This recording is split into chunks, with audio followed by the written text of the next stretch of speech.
এখন ৩৫ বছরের ব্যাপারে কিন্তু একটা দুরকম মত আছে। বড় বড় কয়েকটা দাবি নিয়ে মাঠে নেমেছে। যেমন ধরেন আপনার ১৫ই আগস্ট ৩২ নম্বরে ফুল দেওয়ার নামে, সেখানে তো ভারত থেকে আপনার পতিত প্রধানমন্ত্রী তিনি তো বলেইছে ওখানে গিয়ে আপনার গণঅভ্যুত্থান ঘটাতে, সেটা ছাত্ররা প্রতিহত করেছে। তারপরে ধরেন এই যে বিচার বিভাগে প্রধান বিচারপতির নেতৃত্বে সব বিচারকদের ডেকেছিল, সেখানে একটা বিচারিক কু হওয়ার সম্ভাবনা ছিল, সেটাও ছাত্ররা প্রতিহত করেছে। আনসাররা সেক্রেটারিয়েটে ঘেরাও করেছিল এবং আনসাররা ঢুকেও পড়ছিল সেক্রেটারির ভিতরে। তো প্রেস ক্লাবের সামনে ঢোকা যাচ্ছে না, এত লোক। তো আমি নিজে আনসারদেরকে জিজ্ঞেস করেছিলাম যে আপনারা এত লোক আসছেন, হোটেলে থাকেন, পয়সা দেয় কে?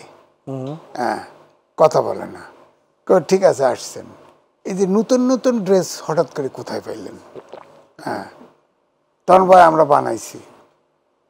তারপরে শেষটা হলো অর্ধেক আনসার সচিবালয়ে ঢুকে গেছে, তাদের দাবি মানা হয়েছে।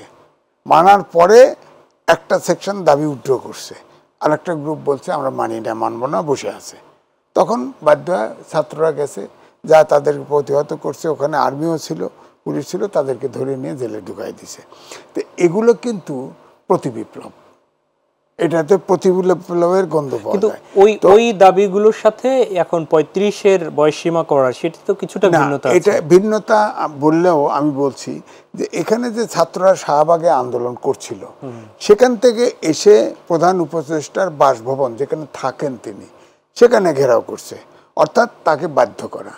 এখন ৩৫ বছরের ব্যাপারে কিন্তু একটা দুরকম মত আছে। অধিকাংশ চায় যে ঠিক আছে ৩৫ বছর হোক, দেশে বেকারত্ব আছে, কিছু লোক হোক, আপত্তি নাই।